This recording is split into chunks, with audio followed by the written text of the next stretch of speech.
Shalom adik-adik, gimana nih udah pada mandi belum?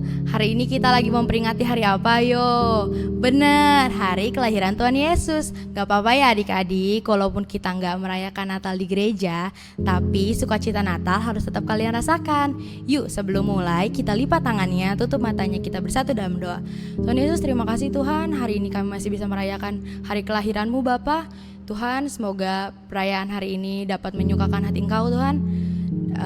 Dalam nama Bapa, Putra dan Roh Kudus kami sudah berdoa dan mengucap syukur Tuhan. Haleluya. Amin.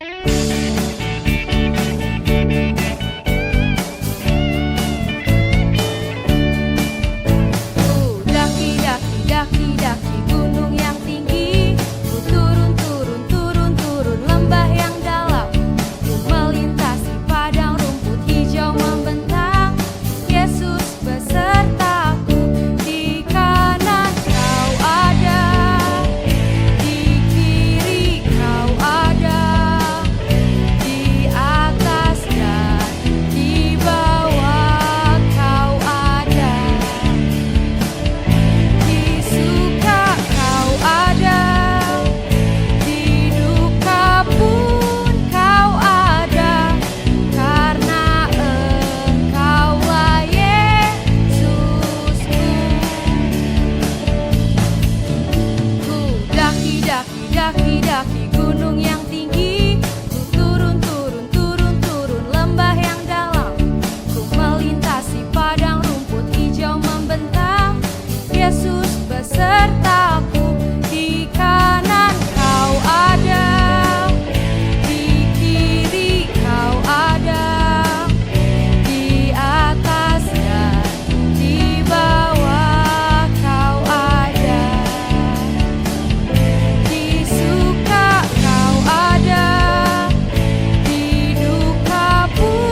Apa kabar hari ini? Tadi sudah beribadah ya?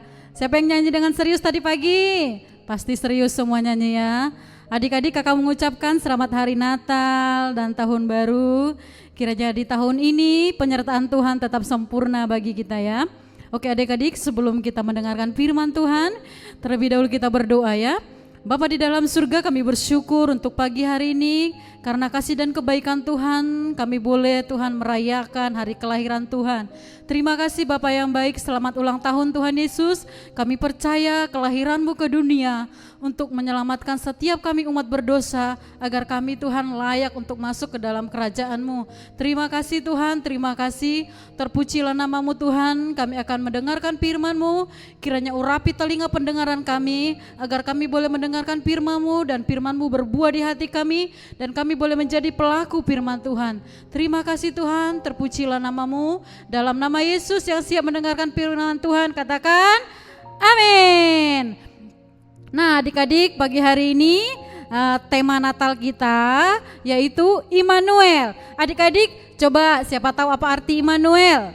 Pasti tahu semua ya, Immanuel adalah Allah beserta kita atau Tuhan beserta kita. Nah pagi hari ini kita baca firman Tuhan dulu yuk.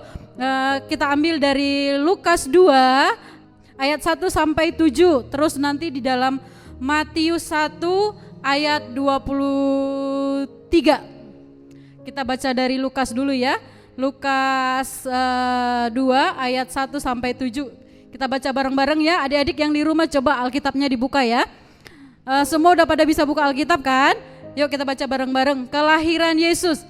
Pada waktu itu Kaisar Agustus mengeluarkan suatu perintah menyuruh mendaftarkan semua orang di seluruh dunia. Inilah pendaftaran yang pertama kali diadakan sewaktu Kirenius menjadi wali negeri di Syria.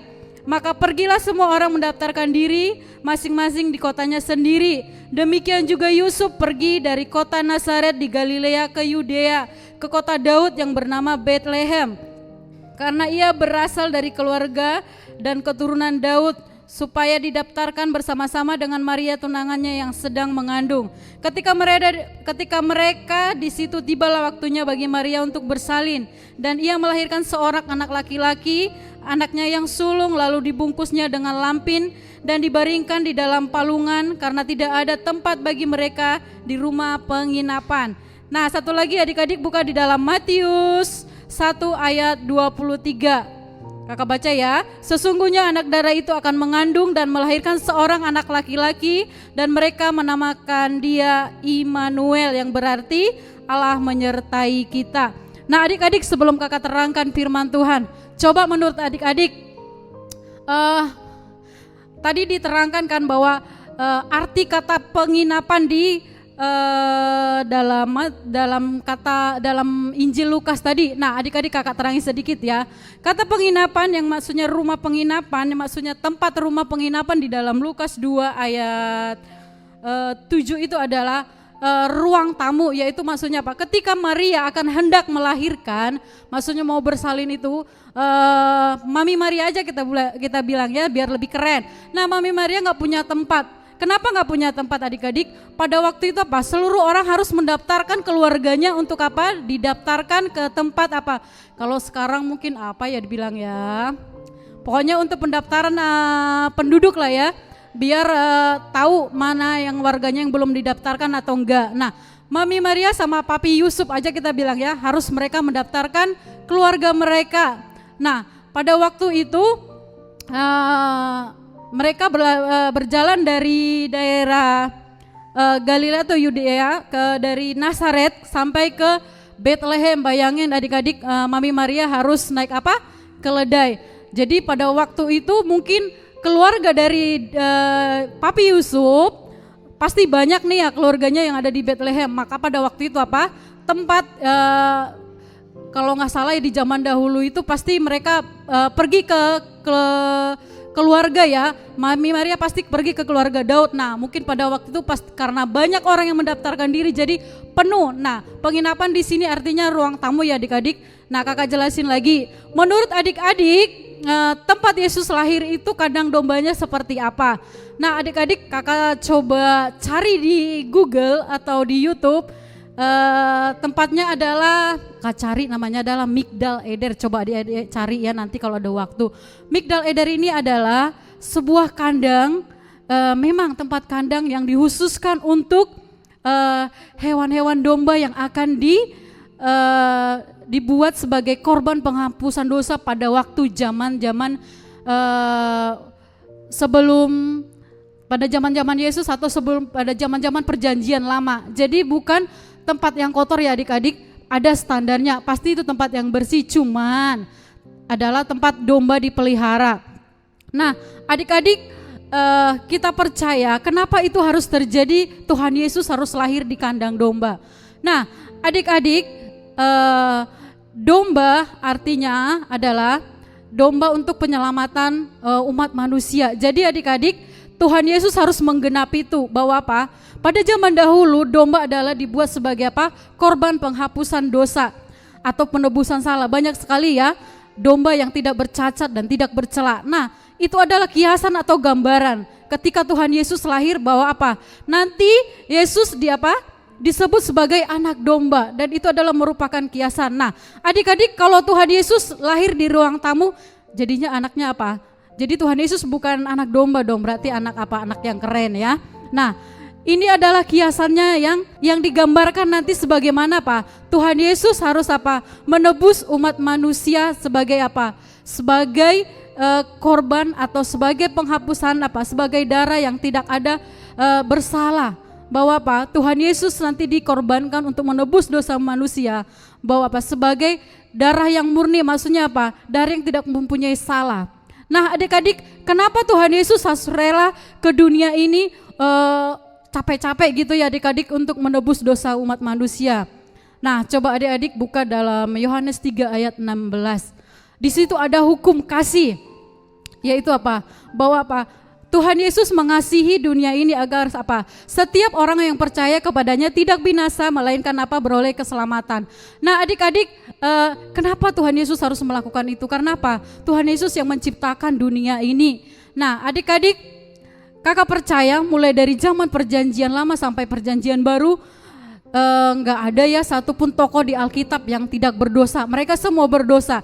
Nah dari sini Tuhan melihat bahwa apa? Semua yang ada di dalam dunia itu semua berdosa, nggak ada yang bisa masuk dalam standar masuk surga. Nah adik-adik, kakak percaya ketika kita masuk ke dalam kerajaan surga, hidup kita apa? Tubuh kita itu diubahkan. Nah adik-adik, standar untuk masuk surga itu adalah standar yang sangat tinggi. Semua dari Adam sampai ke perjanjian baru, kecuali Yesus sendiri ya, semua manusia jatuh ke dalam dosa. Nah adik-adik, untuk inilah apa? Tuhan Yesus harus lahir ke dunia ini. Tuhan Yesus harus taat di dalam hukum kasih. Ketika dia menciptakan hukum kasih, adik-adik semua menyelamatkan mama papa kita, menyelamatkan semua yang ada di dunia ini ketika kita percaya kepadanya. Nah adik-adik, firman Tuhan pagi hari ini mengajarkan kita agar kita mengerti kalau Tuhan Yesus sudah menyerahkan dirinya, sudah dia mau rela lahir ke dunia ini untuk menebus kita. Itu berarti apa? Dia seorang Immanuel yang menyertai setiap kita. Adik-adik gak perlu takut, serahkan hatimu, serahkan dirimu kepada Tuhan hari lepas hari. Jangan pernah goyah, jangan pernah ragu akan Tuhan, bahwa Tuhan menyertai adik-adik akan setiap harinya. Mungkin hari-hari ini banyak pergumulan yang adik-adik rasakan, mungkin cemas, takut. Adik-adik gak perlu takut ya. Kita percaya Tuhan yang kita punya adalah Tuhan yang dahsyat, Tuhan yang hebat, Tuhan yang luar biasa. Bayangin dia sanggup menebus setiap umat manusia agar apa? Umat manusia layak masuk ke dalam kerajaannya. Bayangkan aja dari awal penciptaan gak ada seorang pun yang bisa, yang sanggup. Bahkan Musa yang mempunyai hati yang sangat lembut, dia tetap juga jatuh ke dalam dosa. Kecuali Yesus sendiri, karena dia apa? Dia adalah Allah. Oke adik-adik, percaya dengan segenap hatimu, sekalipun hari-hari ini adik-adik gak bisa merayakan mungkin Natal secara langsung, mungkin hanya virtual aja. Adik-adik percaya bahwa bukan perayaan yang dia mau, tetapi apa? Adik-adik yang menyerahkan hatinya itu lebih luar biasa. Menyerahkan hatinya kepada Tuhan Yesus dengan sungguh-sungguh itu lebih luar biasa untuk apa? Merayakan hari ulang tahun Tuhan Yesus. Adik-adik, ini firman Tuhan pagi hari ini. Kiranya firman ini menguatkan setiap adik-adik, menguatkan setiap kita, dan kita mengerti tujuan dan kelahiran Tuhan Yesus bagi kita.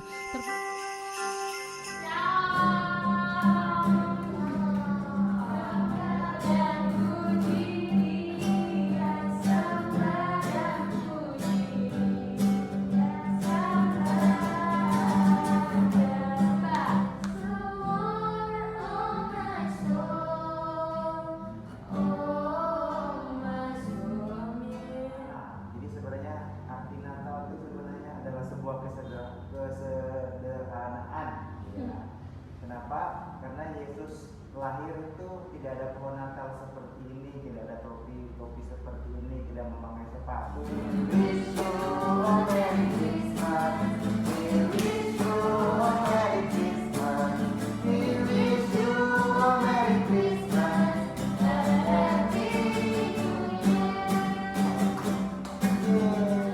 Ayo kabarnya gimana sekarang? Hari ini gimana kabarnya? Sehat? Baik, luar biasa and powerful.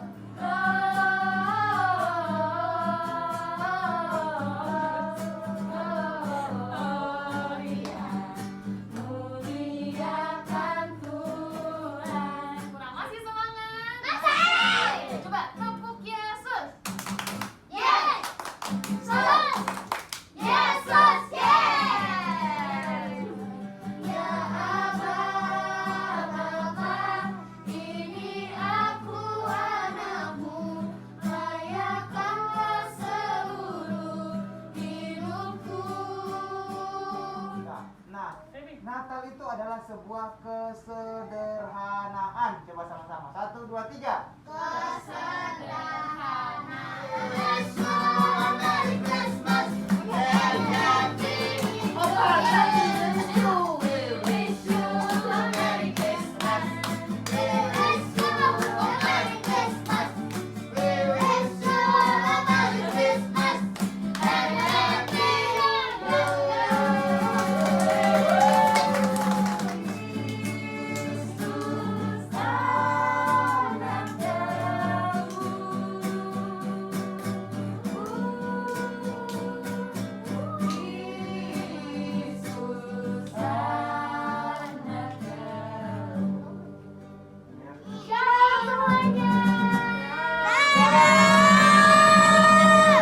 Boleh lah, boleh.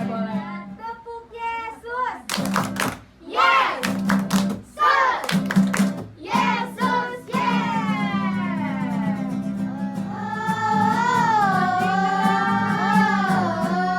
Oh, iya.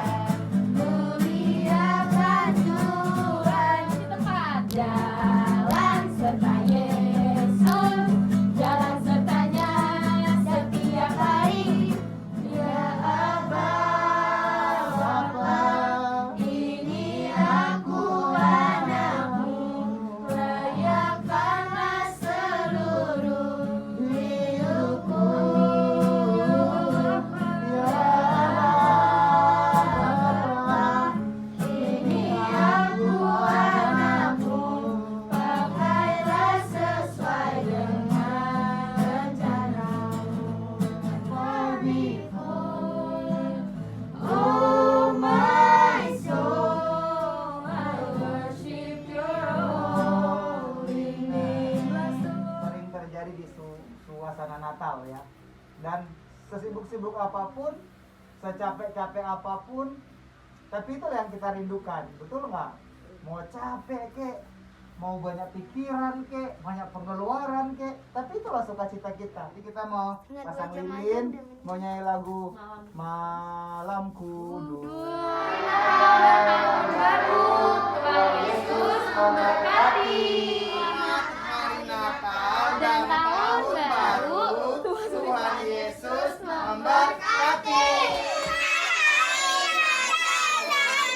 Tahun baru, Tuhan Yesus.